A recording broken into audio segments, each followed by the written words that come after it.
الحمدللہ دعوت اسلامی کے تحت کراچی کا علاقہ لیاری میں قائم بے نظیر شہید بھٹو یونیورسٹی میں شجر کاری کا سلسلہ ہوا، جس میں یونیورسٹی کے فیکلٹی ممبر، آیا ڈپارٹمنٹ کے HOD نثار Ahmad, assistant professor Ghulam Murtaza, assistant professor Mudassir حسین، یونیورسٹی اسٹوڈنٹس اور دیگر اسٹاف نے بھی شرکت کی۔ شجر کاری مہم سے قبل بیان کا سلسلہ بھی ہوا، جس میں ذمہ دار اسلامی بھائیوں نے شجر کاری کی اہمیت و فضیلت بیان کی اور شرکاء کو دعوت اسلامی کے مختلف شعبات کے حوالے سے بتایا اور عالمی سطح پر ہونے والے دینی و فلاحی کاموں سے متعلق آگاہی بھی دی، جس کے بعد اسلامی بھائیوں نے فیکلٹی ممبرز اور اسٹوڈنٹس کے ساتھ مل کر یونیورسٹی میں پودے لگائے اور دعا بھی کروائی۔ اس موقع پر عاشقان رسول نے دعوت اسلامی کی دینی و فلاحی خدمات کو سراہا اور مدنی خبروں کو اپنے تاثرات بھی دیے۔ دعوت اسلامی والوں کی طرف سے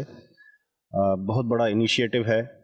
جہاں پر ہمیں گلوبل وارمنگ کے ایشوز، انوائرمنٹل ایشوز ہیں، اور ہماری زمین کو، خوبصورت زمین جو اللہ تعالیٰ نے ہمیں دی ہے، اس کو خوبصورت بنانے کے لیے، ہرا بنانے کے لیے، یا انوائرمنٹ کو